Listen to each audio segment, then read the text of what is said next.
The spiritual path daily में आपका स्वागत है। हर दिन आध्यात्मिक ज्ञान की एक नई किरण। नमस्ते।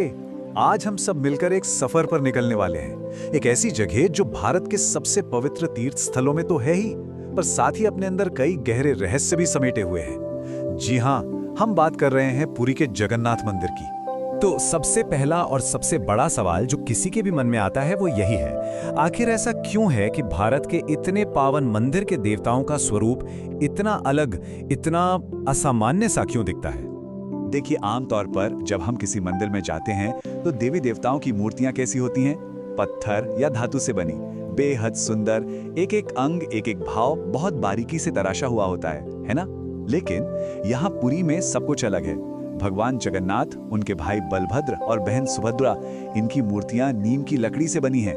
आंखें बड़ी बड़ी गोल हैं और पूरा स्वरूप ही एकदम अलग, कुछ कुछ अमूर्त सा लगता है। तो सवाल वही है, ऐसा क्यों? चलिए अपनी पड़ताल की शुरुआत इसी गुत्थी से करते हैं। इन्हें अधूरे देवता क्यों कहा जाता है और इस अधूरेपन के पीछे का पवित्र रहस्य आखिर है क्या? और जैसा कि अक्सर होता है, इस अनोखे स्वरूप के पीछे भी एक बहुत ही दिलचस्प पौराणिक कथा है। तो चलिए सुनते हैं वो दिव्य कहानी। तो कहानी की शुरुआत होती है एक राजा से, राजा इंद्रद्युम्न। वो बहुत ही धर्मपरायण शासक थे और फिर एक रात उनके सपने में साक्षात भगवान विष्णु प्रकट हुए। उन्होंने राजा को एक दिव्य निर्देश दिया। अब राजा इंद्रद्युम्न के मन में बस एक ही धुन थी, भगवान विष्णु के उस रहस्यमयी स्वरूप को खोजना जिन्हें नीला माधव के नाम से जाना जाता था। इस बड़ी खोज के लिए उन्होंने अपने पुजारी के भाई विद्यापति को चुना और उन्हें ये पवित्र काम सौंपा। काफी खोजबीन के बाद राजा को समंदर में तैरता हुआ एक पवित्र लकड़ी का लट्ठा मिला और तभी जैसे सब कुछ तय था, वहां एक रहस्यमयी बूढ़े शिल्पकार पहुंचे। जानते हैं वो कौन थे? वो थे स्वयं देवताओं के शिल्पी विश्वकर्मा। उन्होंने उस दिव्य लकड़ी से मूर्तियां गढ़ने की जिम्मेदारी अपने ऊपर ले ली। लेकिन कहानी में एक मोड़ था। शिल्पकार ने एक शर्त रखी। शर्त ये थी कि वो एक बंद कमरे में काम करेंगे और जब तक उनका काम पूरा नहीं हो जाता, कोई भी दरवाजा नहीं खोलेगा, चाहे कुछ भी हो जाए। दिन बीतते गए, अंदर से कोई आवाज नहीं आई। अब राजा इंद्रद्युम्न से रहा नहीं गया। उनकी उत्सुकता ने उनकी प्रतिज्ञा पर काबू पा लिया और उन्होंने दरवाजा खोल दिया। और अंदर का नजारा, शिल्पकार गायब थे और मूर्तियां ठीक इसी अधूरे रूप में थीं। सोचिए राजा पर क्या बीती होगी। लेकिन मूर्तियों का स्वरूप अधूरा होने के बावजूद राजा इंद्रद्युम्न की श्रद्धा जरा भी कम नहीं हुई, बल्कि उन्होंने प्रण लिया कि वो देवताओं को इसी रूप में स्थापित करेंगे और पूरी आस्था के साथ उनकी पूजा अर्चना करेंगे। ये उनकी अटूट भक्ति का प्रमाण था। तो ये तो थी मूर्तियों के इस अनोखे स्वरूप की कहानी। लेकिन अब जरा बात करते हैं उस भव्य, उस शानदार घर की जो इन देवताओं के लिए बनाया गया, यानी खुद जगन्नाथ मंदिर, जो सही मायनों में वास्तुकला का एक अजूबा है। ये जो विशाल मंदिर है ना, ये कलिंग वास्तुकला का एक शानदार नमूना है। इसकी सबसे बड़ी पहचान क्या है? इसका वो ऊंचा घुमावदार शिखर जिसे देखकर ही मन में श्रद्धा जाग जाती है। ये सिर्फ ईंट पत्थर की इमारत नहीं है, ये आस्था और कला का संगम है। और इसकी ऊंचाई का अंदाजा है? ये मंदिर 65 मीटर ऊंचा है, मतलब उड़ीसा का सबसे ऊंचा मंदिर। ये इतना विशाल है कि आप पूरी शहर में कहीं भी हो, इसकी चोटी आपको दिख ही जाएगी। अब जरा मंदिर के अंदर चलते हैं। पूरा परिसर 4 मुख्य हिस्सों में बटा हुआ है। सबसे पहले है देउल, यानी गर्भगृह, जहां भगवान खुद विराजमान है। उसके बाद आता है जगमोहन, जो एक तरह का असेंबली हॉल है। फिर है नाट्य मंडप, जैसा नाम से ही जाहिर है, ये डांस और संगीत के लिए बना हॉल है।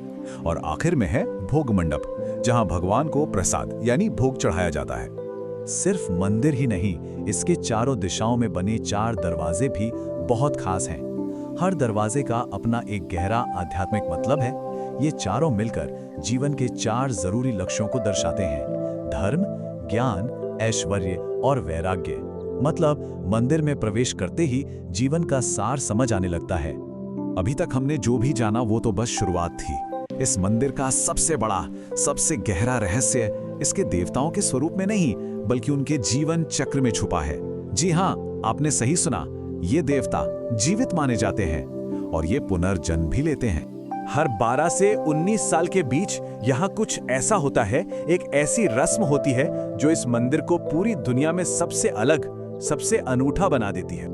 इस रस्म को कहते हैं नवकलेवर। सोचिए, ये कोई साधारण पूजा नहीं है। इसमें देवताओं की पुरानी लकड़ी की मूर्तियों को पूरी विधि विधान से बदला जाता है और उनकी जगह नई मूर्तियां स्थापित की जाती हैं। ये सिर्फ एक रस्म नहीं, ये जीवन, मृत्यु और फिर पुनर्जन्म के उस शाश्वत चक्र का प्रतीक है जो हमारी पूरी सनातन परंपरा का आधार है। इसीलिए कहते हैं ये मंदिर जीवित है।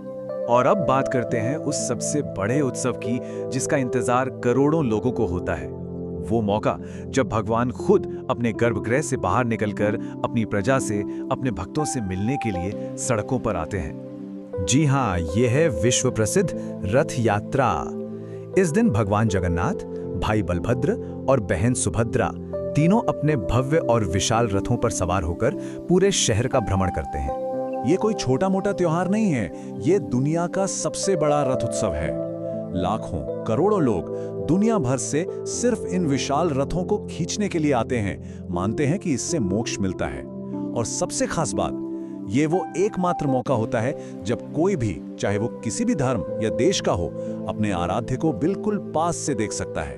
तो इतनी सब बातें जानने के बाद अगर मन में भी इस दिव्य स्थान पर जाने की इच्छा हो रही है तो कुछ जरूरी बातें हैं जिनका ध्यान रखना बहुत जरूरी है। चलिए उन पर एक नजर डालते हैं। वहां जाने से पहले अच्छा होगा कि मंदिर के डेली शेड्यूल यानी दैनिक कार्यक्रम के बारे में थोड़ा जान लें। मंदिर सुबह काफी जल्दी, करीब 5:30 बजे खुल जाता है और दिन भर अलग अलग पूजा और आरतियां चलती रहती हैं, रात के 9:30 बजे तक। हाँ, और कुछ बहुत ही जरूरी बातें याद रखिएगा। मंदिर के अंदर सिर्फ हिंदुओं को ही प्रवेश की अनुमति है। कैमरा, मोबाइल फोन या चमड़े का कोई भी सामान ले जाना सख्त मना है। अगर जाने का प्लान बना रहे हैं तो अक्टूबर से फरवरी का मौसम सबसे अच्छा रहता है। और सबसे जरूरी बात, वहां आनंद बाजार में मिलने वाला महाप्रसाद लेना तो बिल्कुल मत भूलिएगा। तो ये है पुरी का जगन्नाथ मंदिर, एक मंदिर जो सिर्फ पूजा का स्थान नहीं, एक जीवित आस्था का प्रतीक है, जहां भगवान भी पुनर्जन्म लेते हैं। आस्था का ये कभी न खत्म होने वाला चक्र, ये हमें अपने खुद के जीवन में बदलाव, नवीनीकरण और एक नई शुरुआत के बारे में कितना कुछ सिखा सकता है ना? इस सवाल पर सोचिएगा जरूर। द स्पिरिचुअल पाथ डेली पर हमें देखने के लिए धन्यवाद। कृपया लाइक करें, शेयर करें और सब्सक्राइब करें।